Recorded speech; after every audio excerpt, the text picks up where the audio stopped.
दीपांशु जी। राधे राधे। राधे राधे महाराज जी। महाराज जी, मैं ये जानना चाहता हूँ कि मैंने अभी तक किसी का बुरा नहीं किया, किसी का दिल नहीं दुखाया, अपने कर्तव्यों के प्रति ईमानदार रहा, फिर भी हमारे जीवन में जो आने वाली समस्या है उसका मूल कारण क्या है? आपका ही कर्म, आपका ही पूर्व का किया हुआ कर्म।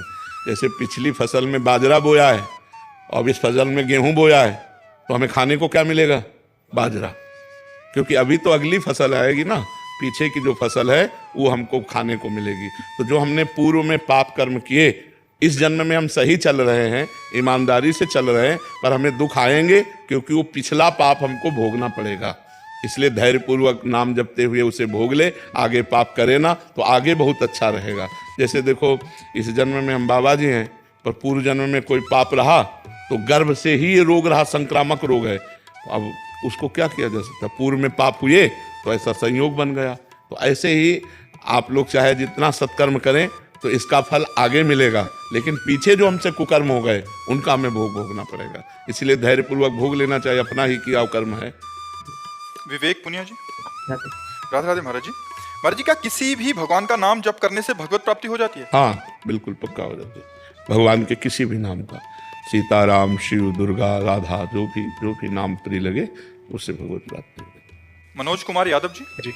राधे राधे। राधे राधे महाराज जी। महाराज जी, मेरा मन बहुत अशांत रहता है। कोई भी काम बन जाए तो ठीक, काम ना बने तो ठीक, एक जैसा मन रहता है। हमेशा कोई बात देखो, हम सोचता आपको हूँ। सच्ची बात बताते हैं, जब तक हमारे अंदर पाप रहेगा तब तक वो हमें सुखी नहीं होने देगा।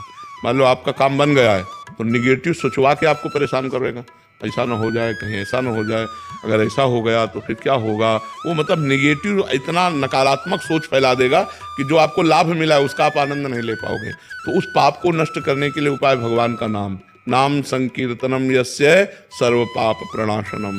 भगवान का नाम समस्त पापों को नष्ट कर देता है। तो आजकल काउंटर चला है, काउंटर लो और राधा राधा, राम राम, कृष्ण हरि, जो नाम प्रिय हो खूब जपो, देखो आनंद आने लगेगा। पाप नष्ट होते ही सकारात्मक सोच होने लगेगी। अगर सकारात्मक सोच हो, पॉजिटिव हो, तो विपत्ति में भी हम आनंद से निपट सकते हैं। और अगर निगेटिव, नकारात्मक सोच हो तो हम संपत्ति होते हुए भी परेशान हो सकते हैं। बड़ी मन समस्याएं पैदा कर देता है। कहीं ऐसा हो गया तो होना नहीं है। अब वो सोच के परेशान हो रहा है। अगर यही सोच हम नाम में लगा दें, यार जो होना होगा सो होगा, देखा जाएगा, राधा राधा राधा, और मस्त पॉजिटिव चिंतन, तो आनंद आ जाएगा। नमक रोटी खा के भी आनंद रहेगा और पंखा में भी आनंद रहेगा। और अगर निगेटिव चिंतन है तो एसी में भी बैठ के जलोगे, रबड़ी खा के भी असंतुष्ट रहोगे। इसलिए नाम जप करो जो अंदर के सिस्टम को सुधार दे। अंदर के सिस्टम की बाहरी दवा नहीं है, अंदर के सिस्टम की भगवान के नाम की दवा है। जासु नाम भव भेषज, भेषज माने औषधि, जासु नाम भव भेषज हरन घोर त्रिशूल। जिनका नाम दैहिक, दैविक, भौतिक तीनों तापों को नष्ट करने वाला, सब पापों को नष्ट करने वाला और आवागमन के चक्र को रोक देने वाला, उन भगवान का नाम जप करो, खूब